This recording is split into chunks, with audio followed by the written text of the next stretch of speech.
We have come to a point now where we're ready to start solving with absolute value equations and inequalities. We've done a fair amount now with graphing absolute value functions, as well as looking at transformations of the absolute value graph, and that knowledge is really going to assist us as we work towards solving. So to begin, let's go ahead and graph the base graph, absolute value of x, which we're pretty familiar with by now. I'll just get a rough sketch of that going. And by making a couple observations from that graph, we're just going to develop a good solving strategy. So I won't take too long here. We've kind of built this together in a different video, but I'll just plot a couple key points.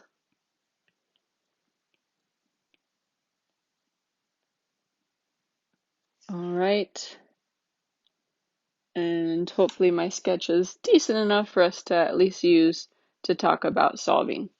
So let's say that we were asked to solve, based off of this function here, let's say that we were asked to solve for where the absolute value of x is equal to 3. Really all that means is it's saying cut through the graph with a horizontal line at 3. So I'll just go ahead and show a horizontal line at 3.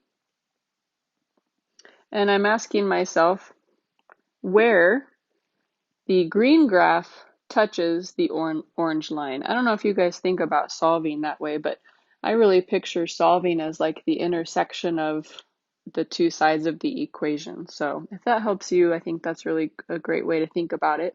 So I can see there are actually 2 points of intersection, and I'm graphing by hand, so it's a little harder to tell. But it turns out that this point right here, I'll label it and you can check my work on Desmos. This point here would be 3, 3. And this point here would be negative 3, 3. So what that means is we're asking ourselves, at what x values would the output be 3? And there's two solutions. One solution would be at x equals negative 3, the output is 3. And the other solution is at x equals positive 3, the output is 3. So those would be the two solutions to that absolute value equation. We'll look at some that feel a little bit more complicated, but again, just building that graphical understanding early on, I think will really aid your understanding and even your ability to check your work when you're solving. This kind of makes for another good follow-up example, which is, what if it changed to be an inequality instead, such as solve for where the absolute value of x is less than 3. Again, using our graph on the side there, that is asking for what values of x would the output of the function be less than 3. And I can tell that on this side of the absolute value function, right, where I'm continuing to draw it, these values are greater than 3, as is true of the little piece on this side. So the only location where the output or the y values, remember output and y values are interchangeable, places where they're less than 3 is going to be the space that I'm scribbling on right now. And that space is all values of x between, but not including, negative 3 and 3. So that interval of x values is the location on the graph where the y values are less than 3. Maybe it's fair now to ask one last follow-up. I'm really getting a lot of mileage out of this one example. But what if it asked for where the absolute value of x then was greater than 3? Now we want the y values to be bigger than 3. So that's actually looking for, let's see if I can find one more color to scribble on my graph with. That's really looking now for the space above my horizontal line. So I have a little bit of yellow shaded on the left side of the graph, and then there's another space over here. So it's the two ends. So that means either x needs to be less than negative 3. That would be these values that are moving in the negative direction, or x needs to be greater than 3, and that covers these values here on the right. So just with that one base graph example, we actually solved an absolute value equation, and then we looked at two types of inequalities, a less than and a greater than. So we'll do some more kind of typical examples, but remember that graphing is always a nice check for your work. Highly encouraged. All right, let's go back to just a typical equation. Let's say we were asked to solve for where the absolute value of 3x plus 1 equaled to 7. So just because I love graphs so much, I feel like they enhance our understanding, I can't help but remember that this means I'm looking for where my absolute value v shape would intersect with the line y equals 7. And I'll show that graph in a minute because hopefully you're as excited as I am about it. It's really, really cool. But let's prove it algebraically first. There's going to be a place on the left side of the graph where the output would be positive 7, but coming from an input of negative 7. And then over here, we would have positive 7. All I mean by that is we know the absolute value of negative 7 is 7, and we know the absolute value of positive 7 is 7. So we need to solve for where 3x plus 1 equals both positive and negative 7. So I'm setting up those two equations and then we'll solve them. Cool. So we have to set them equal to both positive and negative 7. Solving this first equation, I will simply subtract 1 from both sides and divide both sides by 3. So my first solution comes back as negative 8/3. There's nothing wrong with an improper fraction. That's also exact, so that answer is a little more preferable than, say, the decimal of negative 2.67, because that's approximate. So I'll leave x equals negative 8/3 as one answer. And then we'll solve the other linear equation by subtracting 1 from both sides to give 3x equals 6, and then dividing both sides by 3 to give 2. So there are our two solutions. X equals negative 8/3 and x equals 2. And I'll just bring in a graph to validate those answers real quick. All right, courtesy of Desmos, we have the graph of the original that we were given, the 3x plus 1 absolute value. And you can see here the two x solutions of negative 8/3 and 2, yielding that output of positive 7 that we were looking for. So our solutions are verified in that way. And I hope you guys check your work that way too, whether it's an exit slip or homework or quiz, definitely worth checking. Let's go ahead and do one last example, this time with an inequality. And really, we could do anything. I think it'd be fun, if it's all right with you, to pick on the same beginning that we just had, which was the absolute value of 3x plus 1. But this time, rather than setting it equal to 7, let's solve when it's less than 7. And then we'll solve when it's greater than 7. So I just want to look at those two cases. Now, lots of people have awesome kind of ways you can solve absolute value inequalities, and they're super good, work really nice, really clean. I kind of like to build from prior knowledge as much as possible. So what I'm going to do this time, and then if you want other ideas, we can talk about alternate solution methods. But I'm just going to, for a second, treat it as an equality for a moment.